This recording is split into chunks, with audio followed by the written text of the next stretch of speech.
नमस्कार, बहुत स्वागत आपका। मैं हूं आपके साथ मनूरा सक्सेना। पश्चिम बंगाल में चुनाव के बाद राजनीतिक जमीन पूरी तरह से बदल गई है। एक तरफ आपने देखा कि किस तरीके से 15 साल का दुर्ग ममता बनर्जी का ढहा, तो वहीं इस बीच टीएमसी अपने वजूद के लिए भी संघर्ष करती दिख रही है।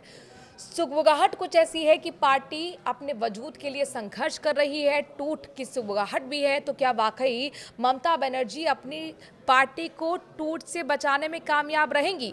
कितनी बड़ी चुनौती उनके सामने है सत्ता परिवर्तन के बाद, समझने की कोशिश करते हैं। हमारे साथ वरिष्ठ सहयोगी हैं विनीत, जो राजनीतिक खबरों पर अपनी पैनी नजर रखते हैं।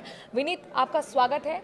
और ये एक बहुत बड़ा सवाल इस वक्त बंगाल की राजनीति में है, क्या टूट जाएगी, बिखर जाएगी टीएमसी? जी, निश्चित तौर पर मनु, मैं आपको बताना चाहूँगा कि ये बड़ा सवाल है, लेकिन जिस तरह की परिस्थिति जो है वह दिख रही है, उसमें टीएमसी के लिए जो अच्छे दिन हम कह सकते हैं वो नहीं है। हमने देखा कि जिस तरह से ममता बनर्जी ने विधायकों की बैठक बुलाई और विधायकों की बैठक में 80 में से 20 ही विधायक जो है वो वहाँ पर पहुंचे, तो आप समझ सकते हैं कि किस तरह का असंतोष है। हालांकि ममता तो बनर्जी की आप इसे कुछ संकेत इसमें से निकाल पा रहे निश्चित हैं? तौर पर इसे में हमें संकेत की ओर से संकेत ही देखना चाहिए। इसके साथ ही साथ हालांकि जो क्या होगा यह भविष्य ही बताएगा, लेकिन जिस तरह से जो संकेत नजर आ रहे हैं या फिर जिस तरह से आसार नजर आ रहे हैं, हम देख सकते हैं कि अगर हम बात करें टीएमसी के नहीं, सांसदों लेकिन की यहाँ बात पर करें, तो कहा गया कि टीएमसी की तरफ से कि हमारे बहुत सारे जो विधायक थे वो प्रोटेस्ट कर रहे थे, वो जमीन पर थे, हमारे कुछ नेता तो गिरफ्तार हैं, यहाँ पर उनको मनु, छुड़ाने यहाँ पर के लिए गए हुए यही थे। यहाँ पर बड़ा सवाल होता है कि अगर प्रोटेस्ट कर रहे थे तो बैठक क्यों बुलाई।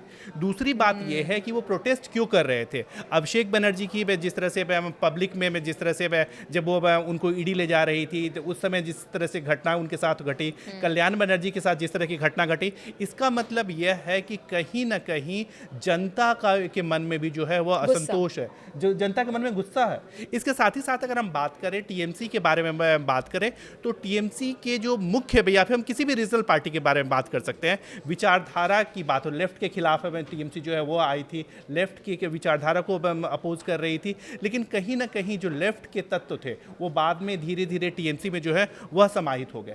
इसके साथ ही साथ अगर हम देखें टीएमसी में जो तत्व थे, उसमें एक बड़ा तत्व जो है वह गुंडागर्दी का माना जा रहा था।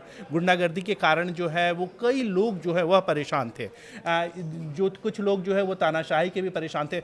अब आपको मैं बताना टीएमसी के अपने नेता, अपने नेता विधायक परेशान थे, आप ये बता रहे हैं? जी निश्चित तौर पे कई लोग जो है, चाहे हमने पहले भी देखा है, शुभेंदु अधिकारी जो है टीएमसी में थे।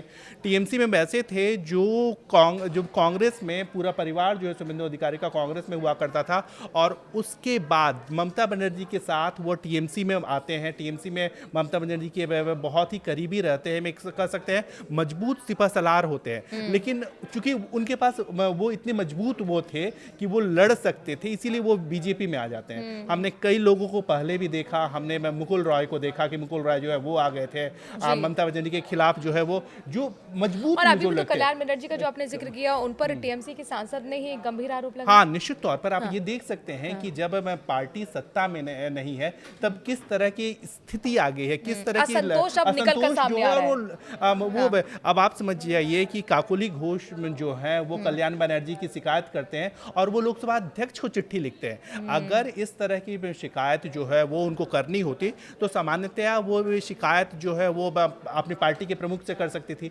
अब कल्याण बनर्जी भी क्या करते हैं, उनके पुराने में जो रिकॉर्ड है उनके घोटाले की बात करना शुरू कर देते हैं। तो एक तरह से हम कह सकते हैं कि लड़ाई जो है वो निचले स्तर पर आ गई है। एक और बड़ी बात यहाँ पर मैं आपको बताना चाहूँगा मनु, कि जिस तरह से हम देखें कि कुछ ऐसे लोग थे जिनके पास विकल्प, मतलब जो खुद से मजबूत थे।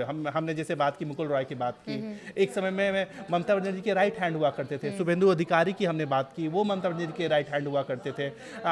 तो वो लोग तो उस समय ही छोड़ करके आ गए। लेकिन फिर कुछ लोग जो हैं, अब आप देखिए कि कई पार्षद जो हैं, कई पार्षद जो हैं, कई नेता हैं, शांतनु घोष हैं, प्रवक्ता हैं, उन्होंने अब शांतनु घोष जो है वो हैं टीएमसी के प्रवक्ता थे, उन्होंने आधार बनाया आरजीकर मामले को, महिला उत्पीड़न के मामले को।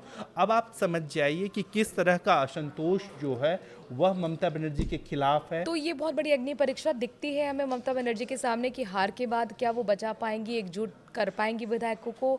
ये बेचैनी क्या दिखा रहा है? क्या स्वेच्छा से विधायक जा सकते हैं? कुछ इस तरह की सुगबुगाहट है बीजेपी में जा सकते हैं, पाला बदल सकते हैं? यहाँ पर जिस तरह से हम बात कर रहे थे कि तानाशाही की बात हो रही थी, गुंडागर्दी की बात हो रही थी, जिस विचारधारा के साथ जो है ममता बनर्जी कांग्रेस से अलग हुई थी, लेफ्ट के खिलाफ हुई थी, उसी तरह की विचारधारा जो है वो वहाँ पर आ गई थी।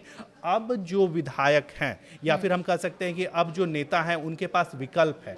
चाहे अगर हम बात करें शुभेंदु अधिकारी के साथ में तो आप कुल मिलाकर विकल्प कह रहे था। हैं एक सेफेस्ट विकल्प है क्या? इसको इस तरह से भी देख सकते हैं कि जब भी सत्ता गंवाने वाली पार्टी होती है उसमें एक टूट देखने को मिली है, चाहे हम 2014 के बाद कांग्रेस का हाल देखें, सिंधिया जैसे ये तमाम थोक में विधायक दूसरे अलग अलग राज्यों में चुनाव से पहले पाला बदलते दिखे हैं।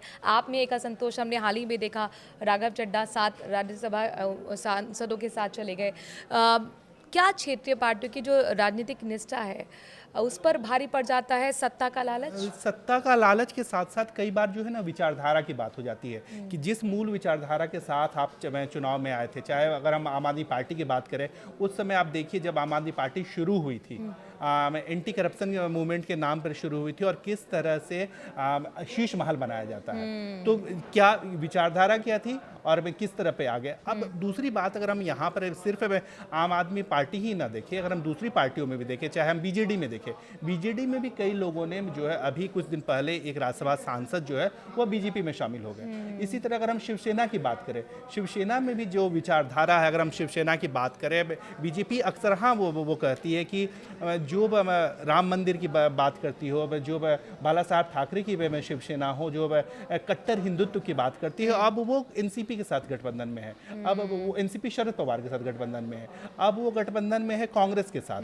तो कहीं ना कहीं अगर विचारधारा से आप अलग होते हैं, क्योंकि लोगों को जोड़ने तो के आप लिए कुल मिलाकर कह रहे हैं कि मूल विचारधारा से जब पार्टी अलग होती है तो उसमें असंतोष देखने को मिलता है और वो टूट की तरफ बढ़ जाती है। कुल मिलाकर इसे सत्ता के लालच से जोड़ के नहीं देखा जाना चाहिए। नहीं, सिर्फ हम सिर्फ ये एक फैक्टर नहीं हो सकता। सिर्फ एक फैक्टर नहीं हो सकता कि हम सत्ता के लालच भी, क्योंकि एक सत्ता जो है जो लोग राजनीति करते हैं, जो लोग राजनीति में आते हैं, वो सत्ता के लिए राजनीति में आते हैं और उनको पता है सत्ता कहाँ है। तो सत्ता भी जो है वो लोगों को एक जोड़ने की बात होती है, चाहे वो तानाशाही की बात करें। जब सत्ता में जब लोग रहते हैं तब उनकी तानाशाही जो है वो चल जाती है, उस समय उतनी नहीं दिखती, लेकिन जैसे ही सत्ता दूर होते जाती है तब तानाशाही उनकी दिखने लगती है, बिखराव दिखने लगता है, विचारधारा से भटकाव जो है वो दिखने लगता है और यही कारण है जो सत्ता से दूर होते हैं और बाद में वो पार्टी में बिखराव होता है। आप शिवसेना का भी इसी में एग्जाम्पल जोड़ रहे हैं, आम आदमी पार्टी का भी एग्जाम्पल दे रहे हैं और आप कह रहे हैं कि टीएमसी का भी हाल कुछ ऐसा ही होने वाला है। निश्चित तौर पर इसमें हम और भी पार्टियों को ले सकते हैं, बीजेडी को भी हम ले सकते हैं कि बीजेडी का क्या हाल हुआ है। आप में यहाँ पर भी देख सकते हैं कि कई पार्टियां हैं, साउथ की भी में कई पार्टियां हैं जिनमें जब सत्ता पर चली जाती है तो किस तरह से उनमें बिखराव जो है वो देखने को मिलता है। एआईएडीएमके और डीएमके में भी कुछ इस तरह की स्थिति वहां पर बनी हुई है। तो कुल मिलाकर अब देखना होगा विनीत कि आगे आने वाले समय में कितना एकजुट विधायकों को ममता बनर्जी रख पाती हैं। ममता बनर्जी के साथ साथ अभिषेक बनर्जी की भी एक बड़ी चुनौती है, अग्नि परीक्षा है कि विपक्ष के नेता के रूप में किस तरह से वो स्थापित करते हैं। बहरहाल आपको क्या लगता है बंगाल की राजनीति में क्या होने वाला है? क्या वाकई टीएमसी बिखर जाएगी? कमेंट के जरिए अपनी राय जरूर दीजिए। नमस्कार।